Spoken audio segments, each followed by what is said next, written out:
And tonight we're cooking garlic, margarita, lamb feta and mint, salami pizza. Let's see how we go.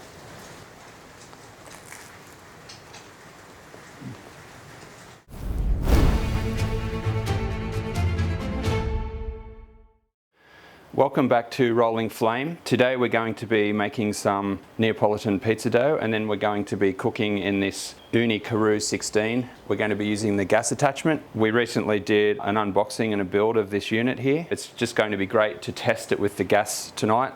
I'm really looking forward to doing that. So without further ado, we're going to move into making this dough. So this dough is on the Ooni app, and it's basically designed for the Ooni oven, but it will work in any pizza oven or wood-fired oven. So we've got the water, which is actually pretty warm now that it's been sitting out here. I did not want to let this yeast get too hot, so I just put it in the fridge. I've washed my hands. There we go. I use a big bowl so the flour doesn't splash over the sides too much. I go in with half the flour.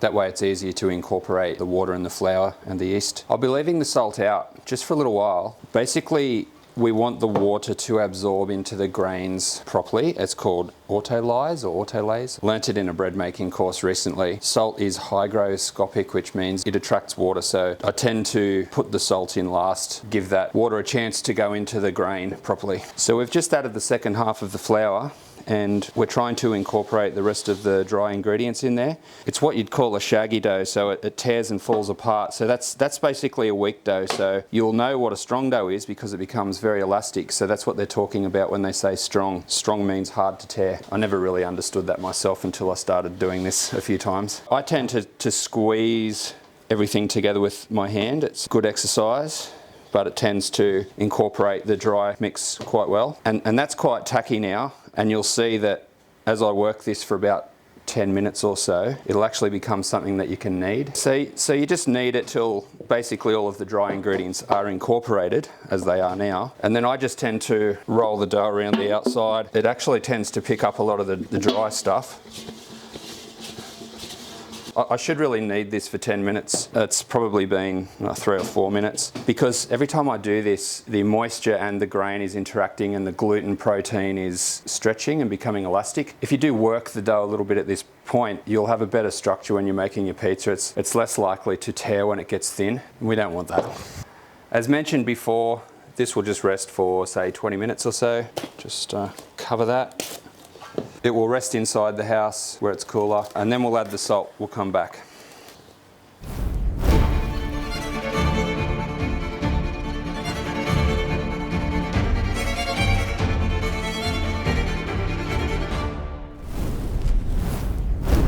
Here we are. It's been 2 hours and we're just about to have a little look at our dough. It's been doing the bulk ferment. Bulk fermentation is the time between mixing and dividing off into separate dough balls.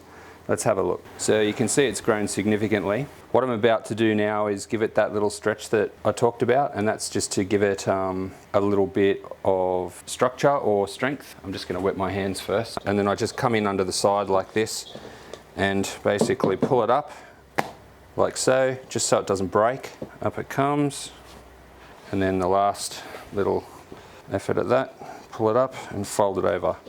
Then I'll just turn it over like that. Just tuck it underneath itself, let it have another little rise, and it's way too hot out here, so this will be going back inside. Look that way with it. Oh, more firewood, more firewood.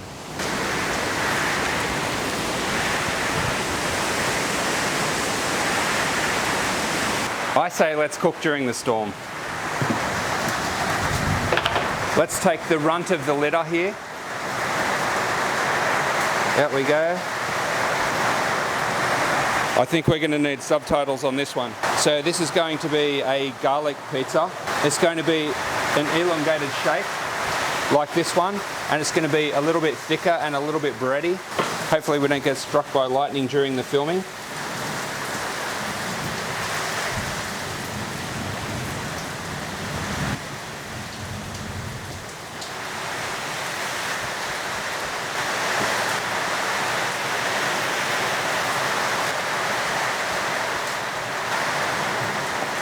Okay, so I want this to be a little bit thicker and a little bit breadier, and it's going to be sort of roughly that rectangular shape like that.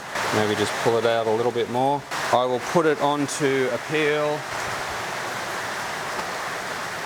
It doesn't have to be hard, so yes, we could confit some garlic, but tonight we're just going to use something from a jar, spread it around, and there's this perfect balance to be struck here, so you don't want it to be too crazy, but it is garlic, so it's a theme ingredient, so you don't want to miss out either. So this dough already has quite a bit of salt in it, so I won't be salting this pizza, so it's got a pretty generous amount of garlic on there.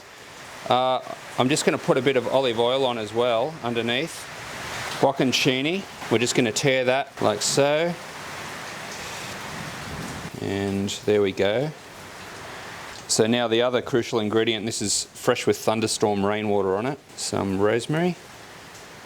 Try not to put any sticks on there or people won't like me. Try and spread that out a little bit. And I'm going to put a little bit of parmesan on there. So that's a little bit salty, so that will help season it, and hopefully the balance of everything is perfect on the pizza, because balance is everything. So we've got 450.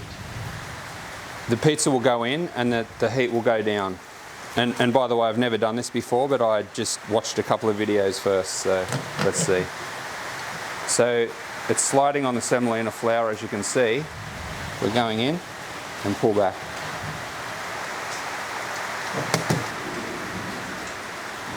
Turn it down a bit more. And it's rising beautifully. Everything's sizzling on top. I'm looking for that wisp of smoke at the far end, and that's when I know it's time to turn.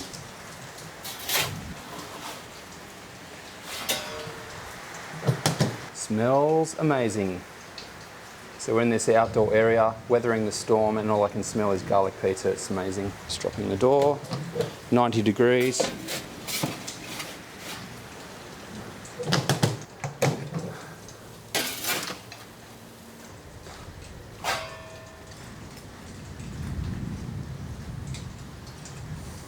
Yeah, so it's got a nice colour on the bottom, it's cooked through.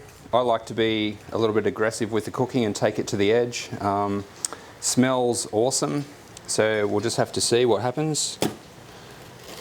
Making a good sound, cut it into 8, so. Now I'm trying the first ever gas-fired pizza from the Karu 16 Ooni. It's delicious. The dough's really good, nice and aerated, nice bite. It's kind of got a chew and a crisp, and it's just got that amazingness of eating fresh bread. It's such a simple pizza, just with rosemary, garlic, and some bocconcini and a little bit of parmesan, and then you've just got that little bit of a char. It's a freshness that you get when something's cooked under high heat. It's really nice. So thankfully the storm is dying down now, and we've got our next pizza, which is going to be a margarita. Who doesn't love a margarita? I'll just put a little bit of semolina down, push it out like so, and then, you know, we can stretch it out a little bit further like so, and then we just kind of throw it from side to side like this. If it's a bit thick on the edge, just keep pushing it out. There we are. To the outside. Some bocconcini, okay, maybe a little bit more. Okay, so we won't worry about putting any basil on there yet. A little bit of olive oil. I might just give that a quick brush. Got some natural fibres here. I don't use wire because wire can end up in your food. There we go, and in we go.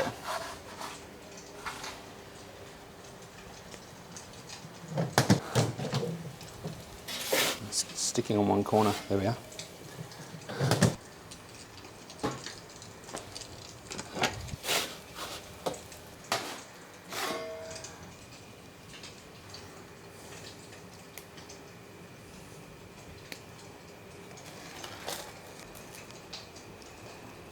So it holds its form pretty well. It's a margarita in the Ooni Karu 16 with gas fired. Very good. So it's got a nice crispy on the base, so you can see that's got a nice golden colour. Yeah, so all the flavours come together, you know, the cheese, the tomato, the basil, a little bit of parmesan cheese and some olive oil with that delicious freshly cooked bread. It's cooked so fast, it's amazing. onto our third pizza, which is lamb, rosemary and feta. As usual, start in the middle, push it to the outside like so, try and make it a circle. If it's not a circle, it doesn't actually matter. Push, push, push. Some people do this. I might just do this one today. So I look so bad at that you should not put that on. Pretty thin, hopefully it doesn't rip and stick to the uni, so when it gets thin like that, that could be a problem, but let's cross our fingers. Creamy bocconcini here. Thank you, Mr. Cricket, for joining in with us. Okay, so the other day I actually did a slow cooked lamb shoulder in the brick oven. So this is a combination of uni and brick oven together. We're going to add feta, so it's just going to be quite a simple pizza, a little bit of rosemary from our garden. This meat is very kind of like a fatty cut, and it's been in the fridge, so it's kind of set hard like a rock, and it's going to be super tender again once you eat it on the pizza. Plus it's got the good flavour from the wood-fired oven. All we need now is the rosemary, straight from the garden. Sprinkle, sprinkle. We're going to go in with a little bit of olive oil at the end, a little bit around the crust, and a little bit in the middle. There we are. Oh wow, that's so hot. Super hot. Notice how it's gone clean inside the oven. So that's what happens, it burns off. Turn it straight down. It's super aggressive in there. So it's going to be a very crispy crust, I would say.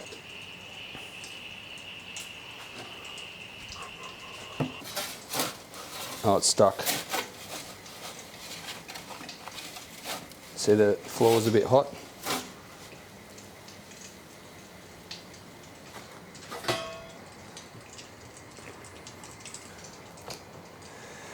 It's very hot. Lamb, feta and mint. You can see I'm sweating, it's so hot out here, summer in Australia.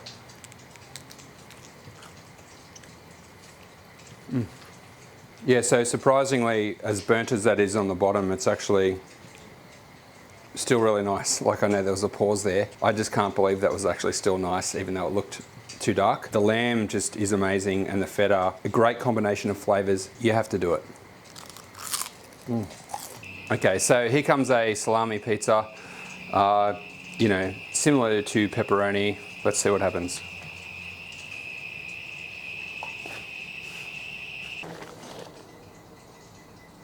This will shrink. Trust me, it's nearly hitting 400. A very simple pizza, cheese, bocconcini, salami, and parmesan. Sizzle, boom.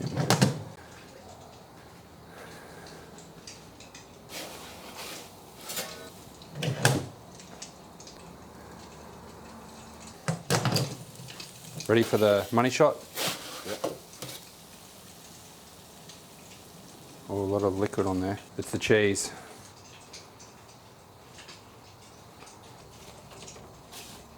Salami pizza, let's see how we go. So we're going to flip the tip on this one.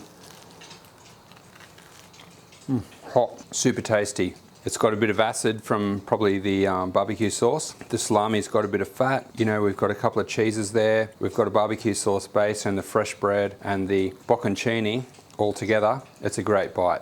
So everybody would be saying, yum. It really is nice. See you next time on Rolling Flame.